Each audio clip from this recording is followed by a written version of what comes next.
One. Good afternoon. Thank you so much for joining us. My name is Kristin Ransom, and I'm with the National Oceanic and Atmospheric Administration's Office for Coastal Management. I'm joined here today with the Coastal Protection and Restoration Authority to provide you some information on the upcoming proposed designation of a National Estuarine Research Reserve site in the Atchafalaya River Basin, and to provide you some information about the public scoping period that we're currently in to develop a draft environmental impact statement for the designation of that reserve site. Next slide. So the National Estuarine Research Reserve System is a network of 30 protected places. They are located in the coastal states and territories of the United States, and you can see here we have 30 sites.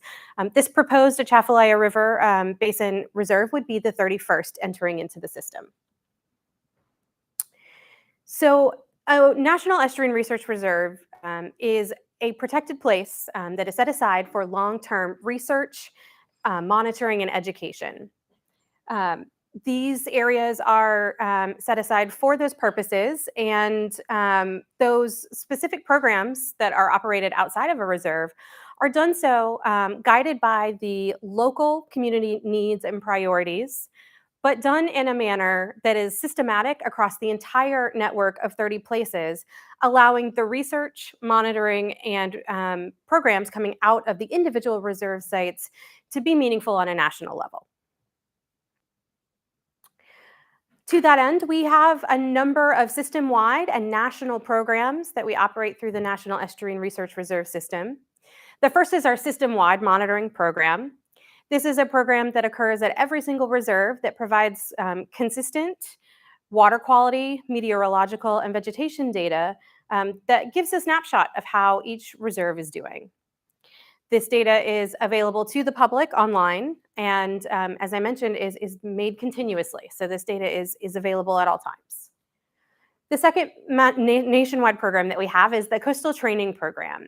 And this is a program that provides the most up-to-date scientific information to coastal decision makers in and around the reserve area to help support the coastal management decisions that they make on a day-to-day basis.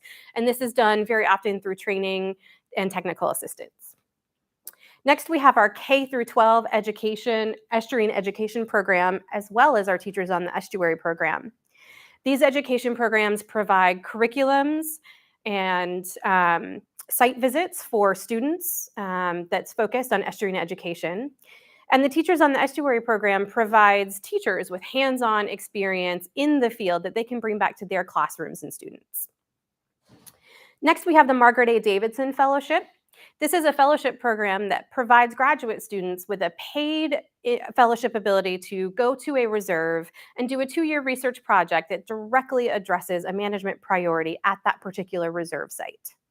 And then finally, we have our National Estuarine Research Reserve Science Collaborative. This is a competitive funding opportunity that allows research reserve sites to develop research projects hand in hand with the decision makers that will be using the science, and provides funding to conduct those research projects. So wanted to talk a little bit about the funding that is coming along with a National Estuarine Research Reserve site. So as part of the state-federal partnership, which we'll talk about in a little bit more detail in just a moment, NOAA provides funding for the operation of a research reserve site. Each reserve site gets the same amount of money for the operations amount, and you can see here in FY23, that was at around $867,000 per reserve. We also, in FY23, were able to provide $1.4 million toward the Margaret A. Davidson Fellowship. We were able to provide $3.9 million to the Science Collaborative program. And we were also able to provide about $899,000 to our centralized data management office, which helps maintain that system-wide monitoring program data set online for the public. In addition to these operations funds, we also have what we call our procurement and acquisition fund. And this is, again, a competitive pot of money that allows research reserves who are interested in doing facilities work, so either building new facilities or revitalizing older facilities, as well as land acquisition, and interpretive displays at reserve sites provides them funding to do this on a competitive basis. And for FY23, we allocated $4.5 million toward that particular program. So as I mentioned, federal funding is part of this state-federal partnership that, that NOAA and the state enters into when a research reserve is designated. There are a number of different roles that come along with this partnership. So for the state's role in this partnership, again, land management and reserve staff are sort of the two key roles. So as I mentioned earlier, this is a system of 30 protected places. But what it means to be protected under the National Estuarine Research Reserve System is that these places have adequate state-level controls to ensure the vitality and long-term existence of the unique habitat that the reserve is designed around. What this means is that any current or existing uses that you can currently do inside the boundary of the designated reserve, you'll still be able to do that. NOAA doesn't put any new rules or restrictions on a reserve once it's designated. That is the role of the state, and we rely on those existing authorities. They also provide staff. So the staff at a reserve are usually state staff, or if your managing entity is a state research university, they could also be state university staff. But the staffing does come from the state. In addition to a match of 30% on that federal funding that comes for operations. For the federal role, NOAA's Office for Coastal Management provides national coordination on those system-wide programs, as well as direct technical assistance on a number of different things. Each reserve has a dedicated NOAA liaison that is there to help answer questions, provide guidance on those national programs, and to answer questions about the annual funding awards. We also provide 70% of the operations funding, which I mentioned is matched 30% by the state. So we are currently in the middle of our designation process for this proposed reserve site in the Atchafalaya River Basin. What you're seeing here is just a short diagram of the designation process, very simplified, and also highlights the points where public comment and input is provided. So a letter of interest is usually provided to NOAA from the governor of any state or territory that is interested in designating a reserve. Once NOAA received the letter from Governor Edwards, we began working with the state as they went through a site selection and nomination process. This was a statewide process that CPRA will talk about in a little bit more detail. But this process basically looks statewide and narrowed in on the current site we are looking at proposing, the proposed site that we're looking at designating in the Atchafalaya River Basin. That process had a number of different opportunities for public input, including town halls across the entire state. Once we received the nomination package for the Atchafalaya River Basin reserve site, the proposed site, we then entered into this phase we're currently at, where we are developing an environmental impact statement and a draft management plan. We are currently in our public scoping and public comment period on the intent to develop the draft environmental impact statement, and had an in-person public scoping meeting last week in Morgan City. But we are looking for comment, and we will explain a little bit more in detail about what specifics we're looking for comment on at this particular moment in time. Once we're done with the draft environmental impact statement, that will then go out for public comment again, so you will have another opportunity to comment there. And then there will also be multiple opportunities through the management planning process to provide comment as well. Finally, once the draft and final environmental impact statement have been completed, we will then sign a record of decision and officially designate the reserve, which we are hoping will happen sometime in late 2023 or early 2024. So today we are kicking off the process for our draft environmental impact statement. So I wanted to provide you just a quick overview of what we are intending to include in this document. The first two chapters is the national context and the purpose and need for the action. So we'll be describing why we're developing this environmental impact statement. We'll then be providing some state context. So this is the sort of landscape which we're currently designating a reserve into. And then the next two chapters are going to be the really crucial chapters of this environmental impact statement. The first is our alternatives. So we will be looking at a number of different alternatives to the site that was proposed in the nomination document and evaluate the potential environmental impacts from those alternatives. And so, again, we will be describing the alternatives in Chapter 4, and then in Chapter 5, be describing the environment that may be affected by those alternatives. Chapter 6 is where we'll outline the potential environmental consequences of the alternatives that we've looked at. And then Chapter 7 and 8, we will be doing additional compliance with other federal mandates that we have to review for. And then lister preparers, literature cited, and appendices. So this is just the skeleton of what we'll be developing in our draft environmental impact statement.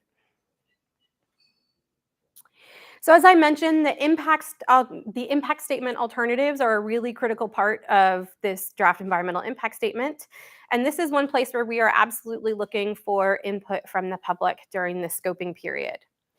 So we have a number of alternatives that we must address, and then a few that we will be talking through based on feedback from the public scoping process. So first is a no action alternative. That is not designating a reserve at all, and we'll be reviewing that one. The second is the site as it was nominated in the nomination document. And then we get into our alternatives. And so we have a number of different alternatives that we can look at. We can look at additions or subtractions to the site as it was proposed in the nomination document. So we can retract the boundary or expand it. We can also look at different configurations of the buffer, both the core and the buffer area, and I'll talk a little bit about what that means in just a moment.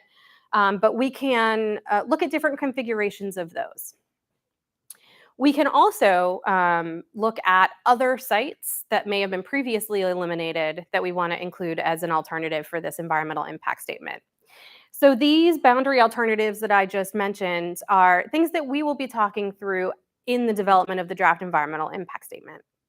And so what we are hoping from you today through this public scoping period and the additional public comment period that we're in is your thoughts on what those boundaries might look like and what parts and pieces you might want to see in some of these alternatives.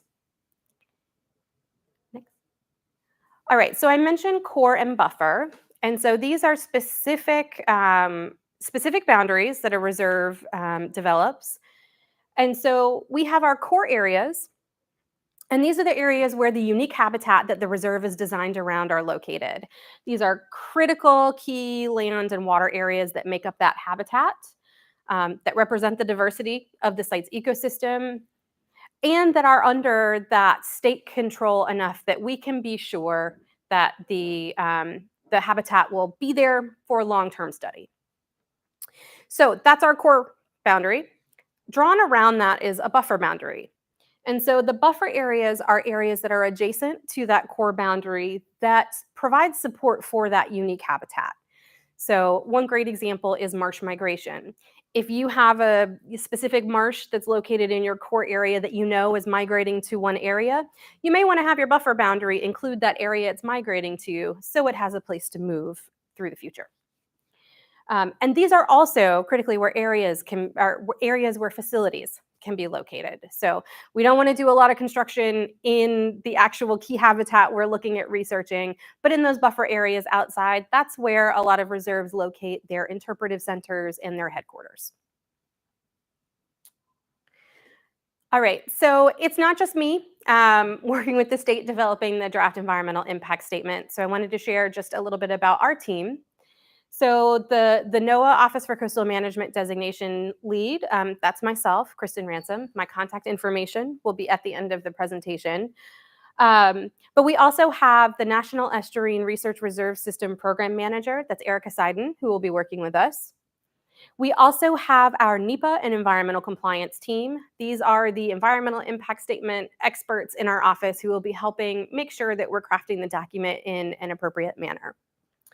We also have our OCM communications team, which is going to be really important for helping us develop communications materials around the draft environmental impact statement, as well as helping prepare the document for 508 compliance.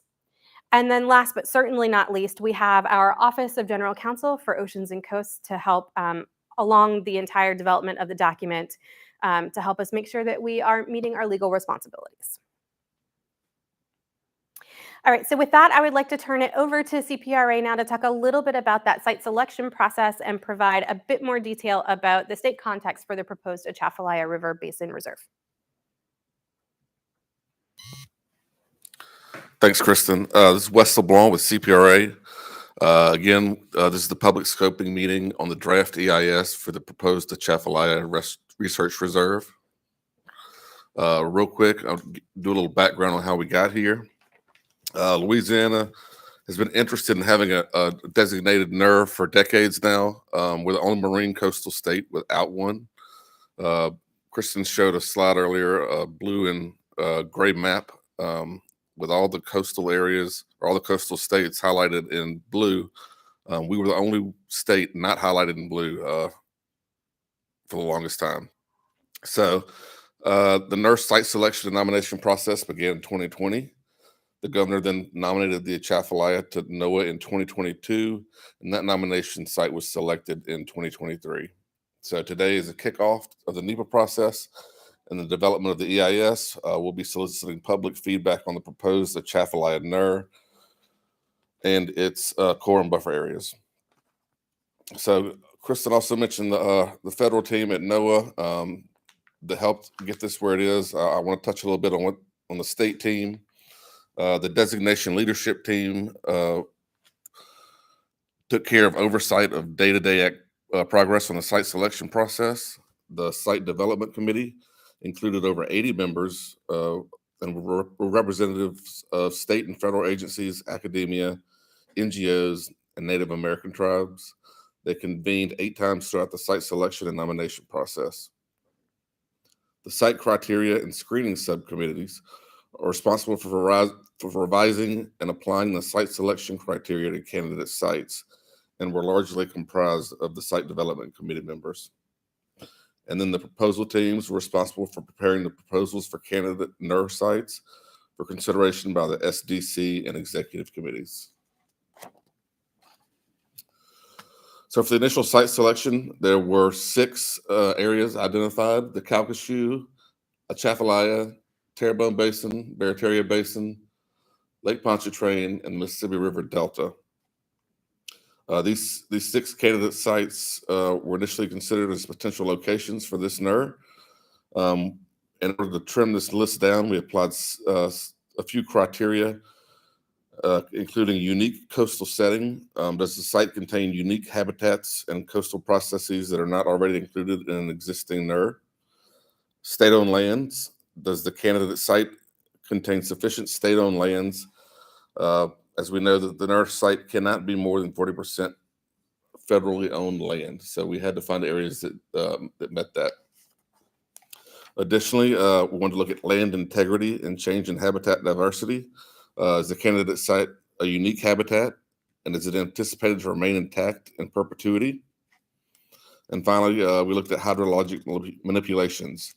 Are there existing or planned management actions that could impact the integrity or composition of the existing unique habitat? So after our initial screening, we came down to 3 alternatives: Lake Pontchartrain, Barataria Basin, and the Atchafalaya.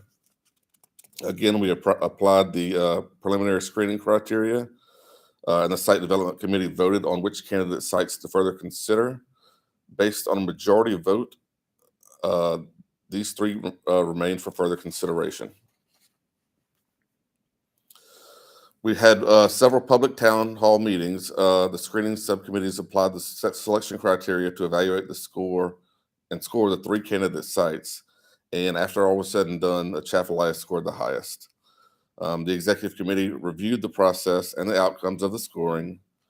And by majority vote, they nominated the Atchafalaya site to the governor. And John Bell Edwards nominated the Atchafalaya site to NOAA in November 2022. So this is a view of our core and buffer areas. The areas hatched in yellow are the core areas. They are primarily made up of land and the active deltas within the Atchafalaya Basin. And then the buffer areas are the water that surround those 2 core areas.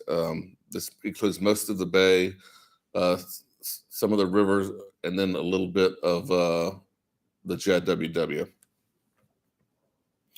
Again, I want to point out to you that this is approximately 867,000 acres of core and buffer. And I just want you to remember that, as we'll come back to that in a few slides.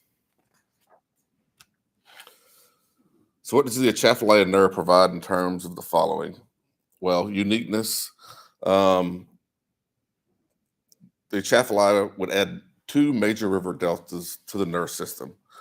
As far as habitat, it contains diverse habitats that support numerous species across all life stages. It provides an analog for large river sediment diversions for research, and it's well positioned to provide K-grade education to decision makers, trainers, and technical assistants, as well as students and teachers. So this was touched on earlier, but I do want to emphasize this again. Any designation of a NERR will not affect human uses. If you are doing an activity on a NERR site now, you can continue to do that activity after the designation. We will not add any new regulations. Everything that exists will stay will still exist, but we won't change any uses. So again, we'll touch a bit on the EIS. We are here to kick off the environmental impact statement development. The goal of the EIS is to analyze actions whose effects are expected to be significant. NOAA does require that we provide an EIS as prepared as part of the NERR designation. And what we're going to do is we're going to define the resources that are potentially at risk within the area and define the expected impacts of establishing the restoration reserve on these resources. Just a quick glance. This is what the affected environment is going to look like. We are going to look at natural impacts to the natural environment and the human environment. So alternative boundary configurations. There's numerous configurations that can be considered within the nominated area. However, the EIS can only evaluate a practical number of compelling cases, meaning we can't look at 1,000 different alternatives under this EIS process. So the following will be emphasized when developing the boundary configurations. Again, the major river deltas within the site, state-owned lands and state-claimed water bottoms, estuarine areas, and ensuring that the size of the reserve is manageable within the available state and federal resources. I want to point out a couple of sites that are near to us. We've got the Grand Bay in Mississippi at 18,000 acres, Weeks Bay in Alabama at 9,000 acres, and the Mission Aransas in Texas at 186,000 acres. Just to remind everyone, our current core and buffer area is 867,000 acres. We understand that we will need to bring that down, but we will not be able to bring it down to the area that you see here. This will be the largest NERR in the U.S. So, alternative boundary configurations to be considered. Again, we have the no action site. We have the nominated site, which is 867,000 acres. And then we'll be contracting the boundary of the nominated site to look at different alternatives for evaluation. Next steps in the designation process include feedback received during the public scoping meetings and throughout the public comment period. We'll use that to develop the draft EIS. We'll share that for review and have a comment period, comment via public hearing. The comments will be addressed in the final EIS, and it will be available for a 30-day review. As part of the designation process, the state will develop a reserve management plan along with the DEIS. The comments on the DEIS and draft management plan will be incorporated into the final EIS and the final management plan. If approved, we're hopeful that the designation will occur in early 2024. This is much faster than a lot of EISs are done. We want to point out that this is an extremely fast and aggressive timeline for completing this. Thank you. I'll just hold it. All right. Thank you so much, Wes, for providing that additional state context. There we go. So now we wanted to walk through the different ways in which you can provide public comment on the information that we shared today to help us shape the draft environmental impact statement. As I mentioned, we had an in-person public scoping meeting in Morgan City on Thursday of last week, and we had a number of comments made there. We also have an online portal at regulations.gov. This is NOAA's preferred method for receiving public comments because it all goes into one place and we can publish them online.